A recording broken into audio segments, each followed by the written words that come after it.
ada ijazah yang nomor induk mahasiswanya ternyata terverifikasi dengan biaya 75 juta.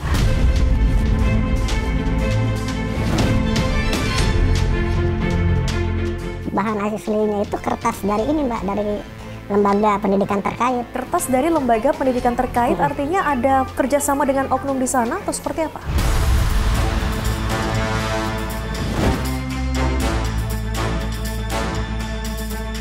Tapi nama-nama yang tercantum terutama di dokumen seperti ijazah palsu ini, ada nama-nama pejabat juga, pernah? Kalau pejabat,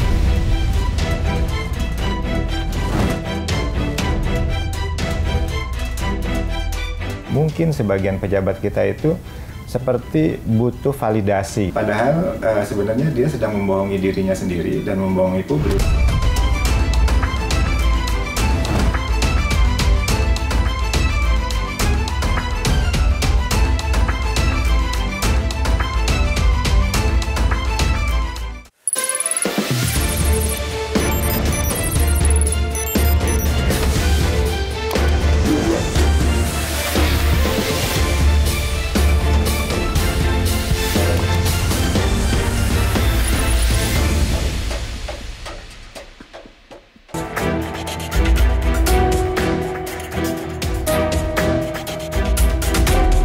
Gaduh kasus ijazah palsu, Presiden ke-7 Republik Indonesia Joko Widodo memasuki babak baru. Merasa difitnah dan direndahkan, Jokowi kini menempuh jalur hukum dan melaporkan 5 orang ke Polda Metro Jaya, termasuk salah satunya mantan Menpora Roy Suryo. Terlepas dari kasus ini, fenomena jalan pintas untuk mendapatkan ijazah palsu di Indonesia masih kerap terjadi. Pada Februari 2025 lalu, Mahkamah Konstitusi mendiskualifikasi calon wali kota Palopo Trisal Tahir karena ijazahnya terbukti palsu. Lantas bagaimana modus yang dilakukan sindikat pemalsu ijazah di Indonesia? Dan mengapa masih sulit diberantas? Bersama saya, Nadia Valeri, inilah iNews Pulse.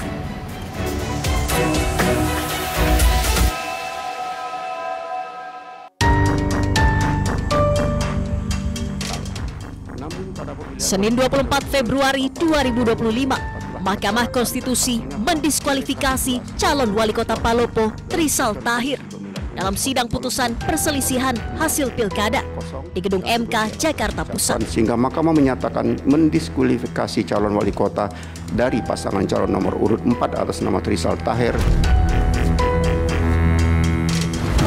MK menyatakan ijazah paket C yang dijadikan dokumen pencalonan wali kota di Pilkada Palopo 2024 milik Trisal Tahir terbukti tidak meyakinkan alias palsu. Dokumen ijazah pendidikan sekolah lanjutan tingkat atas atau sederajat yang dilegalisir oleh instansi yang berwenang atas nama Trisal Tahir yang diajukannya untuk memenuhi syarat pendidikan dalam mengikuti pemilihan wali kota dan wakil wali kota Palopo tahun 2024 tidak dapat divalidasi dan tidak terbukti secara meyakinkan.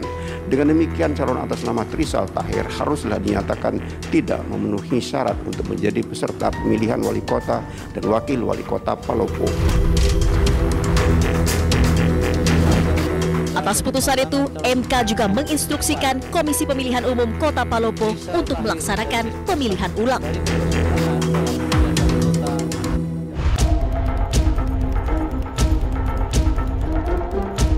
Halo Bang, kita udah mau sampai ya Bang ya?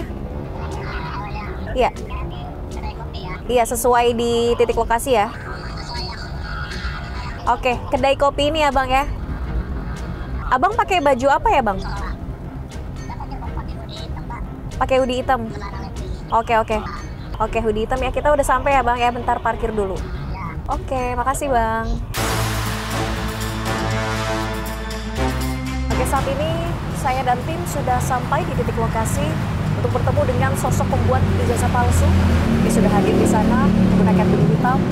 Saya akan menemui langsung dan semoga saja pelaku juga mengizinkan tim iNews Pulse untuk melihat dan mendengarkan bagaimana sindikat ini bekerja untuk memproduksi ijazah palsu bagi para pelaku.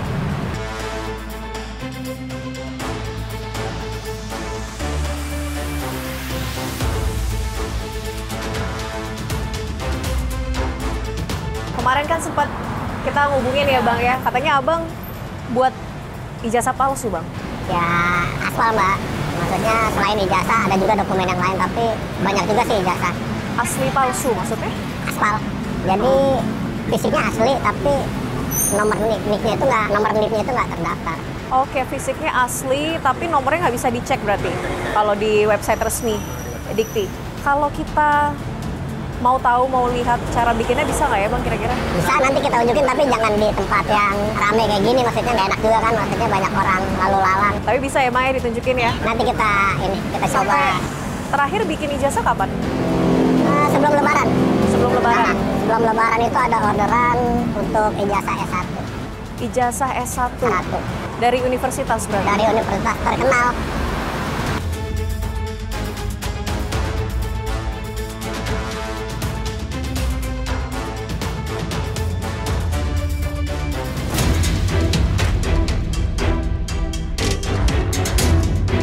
Lalu bagaimana cara kerja pembuatan ijazah palsu dan siapa saja pembelinya? Saat ini sudah bersama saya Dede, bukan nama sebenarnya, seorang pelaku pembuat ijazah palsu. Sudah sejak kapan membuat ijazah palsu? Sejak pertengahan 2023 Mbak. Pertengahan 2023? Iya. Awalnya belajar dari mana?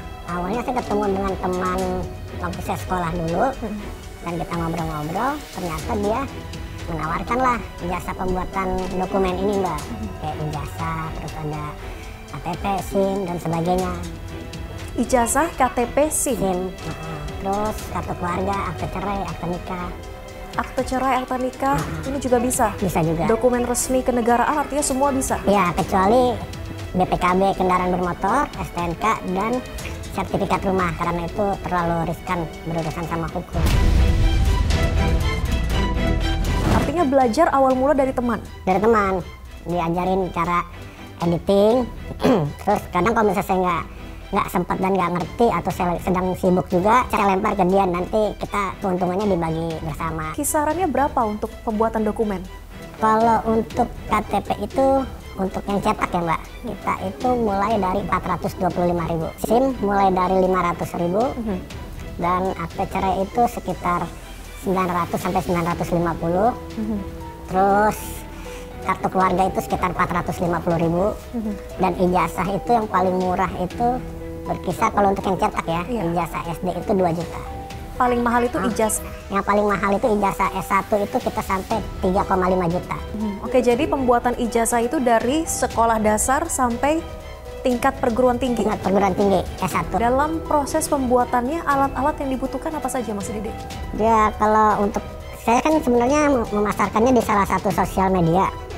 Saya iklankan di situ, saya minta ada jasa editing. Nah, terus saya taruh nomor saya, atau kadang-kadang mereka inbox atau langsung WA ke saya. Terus saya tanya apa yang perlu dibikin, mau bikin apa. Terus dia nanya misalnya harganya berapa. Begitu harga sudah deal, kita minta dia untuk kirim format datanya. Oke, artinya ini kata editing itu untuk kamuflase, menawarkan kamuflase di media sosial. Ya, karena kan kita juga sebenarnya nggak fokus ke cetak aja sih Mbak. Maksudnya kita kalau dia butuh hanya file dokumennya saja, ya kita bisa ngejual file dokumen. Tapi kan kita balik lagi ngikutin permintaan customer. Kalau misalnya customernya mau berbentuk cetak, ya kita usahakan cetak dengan harga yang berbeda. Soft copy itu juga bisa? Bisa, soft copy. Dan lebih murah kalau untuk soft copy dibandingin yang cetak. Karena kan kalau yang cetak kita harus menggunakan bahan yang benar-benar asli Mbak, kalau untuk ijazah. Bahan aslinya itu apa saja Mas? Bahan aslinya itu kertas dari ini Mbak, dari lembaga pendidikan terkait. Kertasnya langsung dari lembaga pendidikan terkait? Iya, dan kita nggak menyetok, kita pesan itu bila mana ada orderan masuk. Karena kan kemauan customer kan beda-beda, nggak bisa semuanya sama. Kertas dari lembaga pendidikan terkait artinya ada kerjasama dengan oknum di sana atau seperti apa?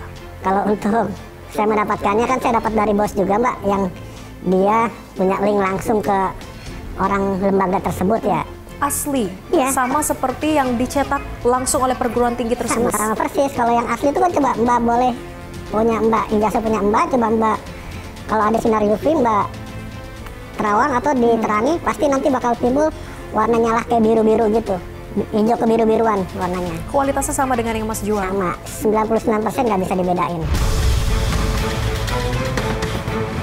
99% tidak cuma bisa satu yang dibedakan. bisa membedain, nomor induknya. Nomor NIP-nya. induknya saja. Ya. Artinya ini kalau dimasukkan ke dalam laman resmi Kemdikti, Dikdasmen ini tidak bisa nggak bisa. validasi. Itu pasti nanti yang timbul namanya beda antara nomor NIP yang dimasukkan dan nama yang ada di ijazah aspal itu beda. Proses pembuatan berapa lama? Ini kan bahan-bahannya baru didapatkan ketika ada yang memesan order di media sosial. Kalau untuk yang aspal itu paling lama kita 2 hari Mbak dari orderan masuk. Misalnya sekarang misalnya hari Senin, itu kemungkinan di Rabu sore udah kelar. Sudah bisa dikirim? Karena begitu pesanan masuk, kan kita minta DP Mbak. Untuk cetak itu kita minta DP. Misalnya harga ijazah 3.500.000. Itu kita minta DP minimal kalau untuk S1 itu 1 juta.